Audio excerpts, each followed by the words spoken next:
के रसूल ना समझियो सप नु। हाँ जी यही गल है असल मकसद ते पहुंचा रही है ना कि आज के रसूल उन्होंने ना समझिए दुश्मन सहाबा समझिए। हाँ और नहीं नाले शैतान तो है ही शैतान सप की शक्ल च है जी। वैसे सप इंसान का दोस्त है ही कोई दोस्त है ही नहीं तो उस अपने अच्छा जी अपने मुर्शिद नु हजरत ए उलमा यार दसदे इनका ने पीछे एक और मकसद है ਜਿਹੜੀ ਦੂਜੀ ਗੱਲ ਹੈ ਨਾ ਇਹਦੇ ਪਿੱਛੇ ਮਕਸਦ ਹੈ ਕੋਈ ਵੀ ਗੱਲ ਮਕਸਦ ਬਗੈਰ ਨਹੀਂ ਹੁੰਦੀ ਠੀਕ ਹੈ ਔਰ ਇਹ ਬਾਕਾਇਦਾ ਤੌਰ ਤੇ ਹੁਣ ਤਾਂ ਇਸ ਟਾਈਮ ਬੜੇ ਬੜੇ ਕੰਪਨੀਆਂ ਬਣ ਚੁੱਕੀਆਂ ਨੇ ਇਸੇ ਕੰਮ ਦੀਆਂ ਛੜੀਆਲੋਜੀ ਐਂਡ ਕੜੀਆਲੋਜੀ ਦੀ ਔਰ ਜਿਨ੍ਹਾਂ ਦਾ ਮਕਸਦ ਹੁੰਦਾ ਹੈ ਕਿਸੇ ਨਾ ਕਿਸੇ ਸ਼ਖਸੀਅਤ ਨੂੰ ਵਧਾਉਣਾ ਜਾਂ ਘਟਾਉਣਾ ਹੁਣ ਸੁन्नी ਜਿਹੜੇ ਨੇ ਉਹ ਹਜ਼ਰਤ ਅਬੂ ਬਕਰ ਸਿੱਦੀਕ ਰਜ਼ੀ ਅੱਲਾਹ ਤਾਲਾ अन्हु ਦੀ ਸ਼ਾਨ ਬੁਲੰਦ ਕਰਨ ਦੀ ਕੋਸ਼ਿਸ਼ ਕਰਦੇ ਨੇ और इन्हां लफ्ज़ां नाल असल च चाल ये चली जा रही कि सप आशिक रसूल सी और हज़रत अबू बकर सिद्दीक रज़ी अल्लाह तआला अन्हु नु कोई इल्म हासिल नहीं सी कोई उन्हां नु मतलब है फ़कर तसव्वुफ हैं जी गैब दा इल्म ते ये वो उन्हां नु कुछ भी नहीं सी बस आम सप ही समझ के ते उन्हें रोकी रखा हालांकि वो आशिक रसूल सी ਇਹਦਾ ਅਸਲ ਮਕਸਦ हज़रत अबू बकर सिद्दीक रज़ी अल्लाह तआला अन्हु दी तौहीन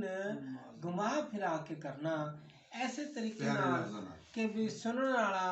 महसूस भी ना करे ते आहिस्ता आहिस्ता उनके दिल चों मोहब्बत घटे जी ये असल मकसद है सप भी आई कई सौ साल पहले जरूर दी ज्यादा बात है हां मैं पता है सरकार ने द्वार जाके बना लेनी है सप न हो गया बड़ो इच्छाधारी सप ही हो गया नहीं ये ड्रामे भी गई हाँ देखा जाए ना कि गार इतनी बड़ी गार है आराम नाल आज भी ज़ियारत करनी है ना और भी कोई रास्ता हो सो रास्ता तो मौजूद है ना बिल्कुल हैं जी एक वो खुदा तो नहीं है ना गार के अंदर तो इतनी बड़ी गार है सरकार चले गए ने सहाबा इकराम रिजवान अल्लाह ताला अजमाइन चले गए ने ते रास्ता ही नहीं मिला चलो हो सकता रास्ता ना होवे और लेकिन जे एडा ही अकल वाला सप है इच्छाधारी ना गए ते मुड़ो उथे आवाज दे लवे जी हां जी या रसूल अल्लाह लब्बैक या रसूल अल्लाह हैं जी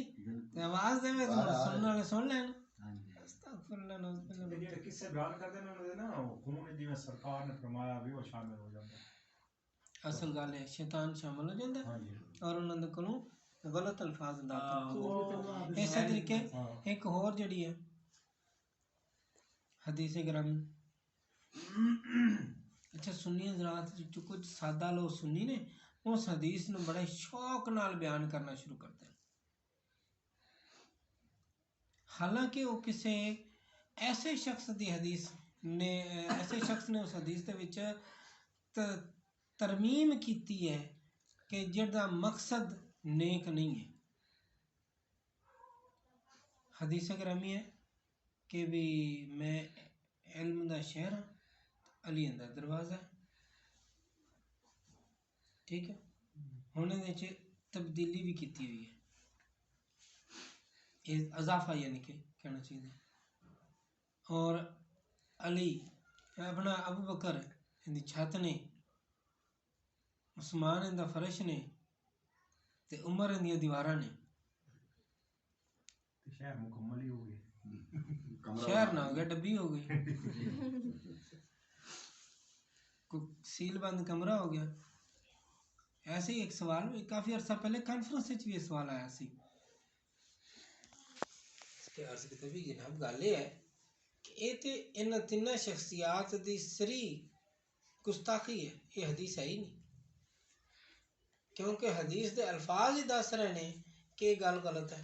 यानी कि हदीस का लफ्ज़ नहीं वरत लग सकते नो इस गल के अल्फाज ही दस रहे ने कि भी ये हदीस नहीं हो सकती किवें ठीक है दीवारां लोकां नूं आवन देंदियां ने या रोकदियां ने रोक दी मतलब उमर फारूक तो हजूर सल्लल्लाहु अलैहि वसल्लम तो आवन वाले लोकां नूं रोकदे ने छत लोकां नूं रोकदी कि आवन देंदी रोकदी फर्श जे कोई ज़मीन चो घुस के आना चाहे तो उन्होंने रोकदा है मतलब है तीनों लोग हजूर सल्लल्लाहु अलैहि वसल्लम तक ਕਿਸੇ ਨੂੰ ਵੀ ਨਹੀਂ ਪਹੁੰਚਣ ਦਿੰਦੇ ਮਾਜ਼ ਅੱਲਾ। ਔਰ ਇਲਮ ਜਿਹੜਾ ਹਜ਼ੂਰ ਸੱਲੱਲਾਹੁ ਅਲੈहि ਵਸੱਲਮ ਦੇ ਕੋਲ ਹੈ ਉਹ ਕਿਸੇ ਨੂੰ ਨਹੀਂ ਜਾਵਣ ਦਿੰਦੇ ਮਾਜ਼ ਅੱਲਾ। ਇਹ ਤਾਂ ਇਹਨਾਂ ਨੂੰ ਮਤਲਬ ਹੈ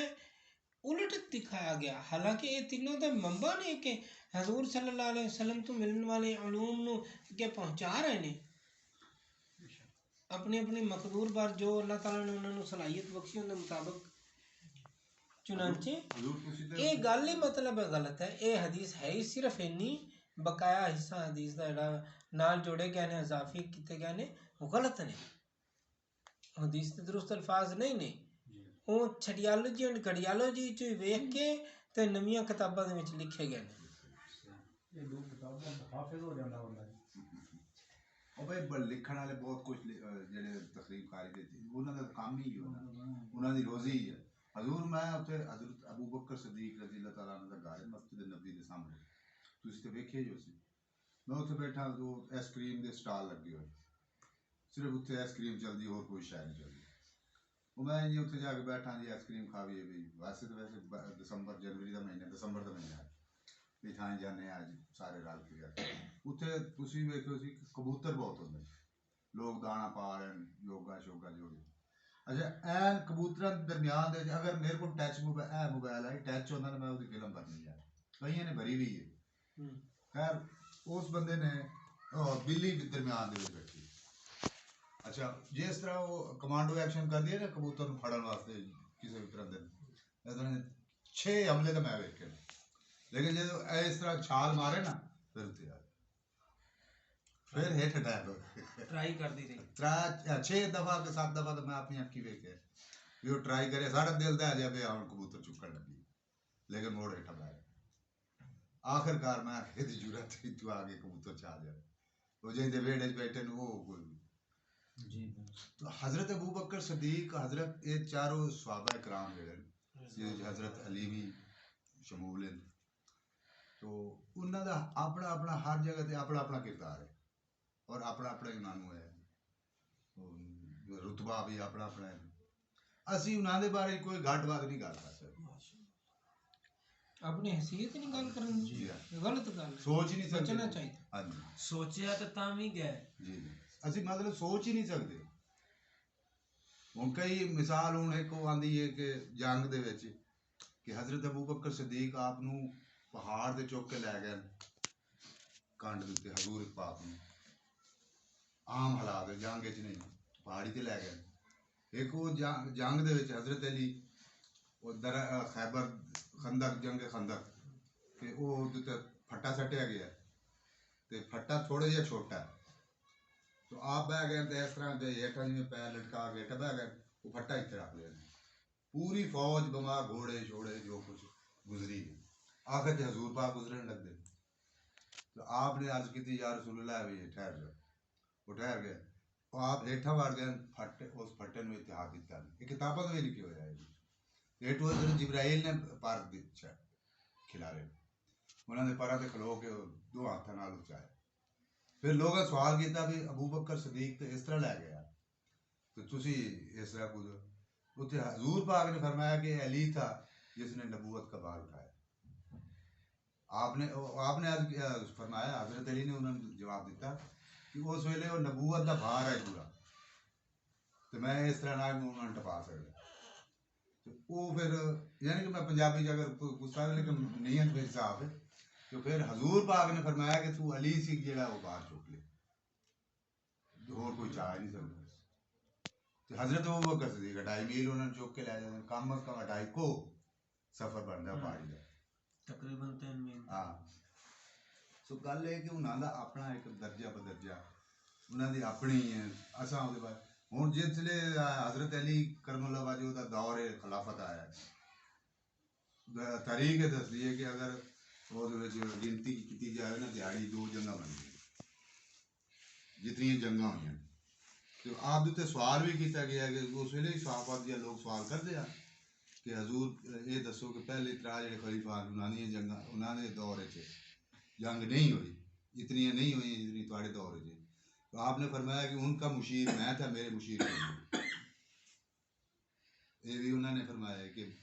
ਇਹ ਅੱਗੇ ਦੇ ਚੌਥੀ ਤੀਸਰੀ ਚੌਥੀ ਕਿਤਾਬ ਵਿੱਚ ਜ਼ਰੂਰ ਇਹ ਗੱਲਾਂ ਜਿਹੜੀਆਂ ਮੈਂ ਦੱਸ ਰਿਹਾ ਨਾ ਸ਼ਾਮਿਲ ਹੁੰਦੇ ਹਾਂ ਸ਼ਾਮਿਲ ਹੁੰਦੀਆਂ ਦੂਸਰੀ ਤੀਸਰੀ ਚੌਥੀ ਕਿਤਾਬ ਵਿੱਚ।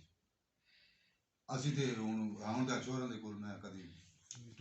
ਉਲਟਾ ਹੋ ਜਾਣਾ ਉਹਨਾਂ ਸਿਰਫ ਪੂਰੀ ਆਇਤ ਮੁਬਾਰਕਾ ਲਿਖੀ ਹੋਈ ਸੀ। ਹੁਣ ਤੁਸੀਂ ਵੇਖ ਇਮਰਾਨ ਖਾਨ ਨੇ ਤੀਸਰੀ ਦੀ ਕਿਤਾਬ